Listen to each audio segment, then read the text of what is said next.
ஓர் புகழ், மானங்கெட்ட அயோக்கிய பள்ளிலாம், ஒரு விருது, குழப்பத்தை புழுத்த வழியலாம். வாழும் ரசிகர்களின் பேராதரவோடு 8வது ஆண்டில் காலடி எடுத்து வைக்கிறது உங்களுடைய. எனக்கு நல்லா வரும் வேண்டாம். உங்களோட நாமினேஷன்லயும் இல்லாத அந்த ஆனந்த யாழலை ஒரு 2 வரி போடுற மாதிரி கேட்டுக்க. நல்ல கேள்வி. அடுத்த கேள்வி. தேசிய விருதை பெற்றுவிட்ட போதிலும் விஜய் அவார்ட்ஸில் இருந்து அந்த விருதுகளை அவர் எதிர்பார்த்தது.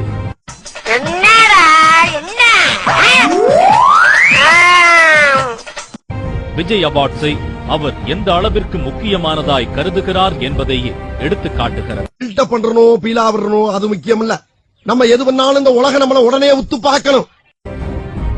இதற்காக இயக்குனர் ராம் அவர்களுக்கு நன்றி தெரிவித்துக் கொள்கிறது விஜய் அவார்ட். நாதாரித்தனம் பண்ணாலும் நாசுக்கா பண்ணணும்டா. ஆனா நம்ம பண்றது 4 பேருக்கு புரியப்படாது, தெரியப்படாது.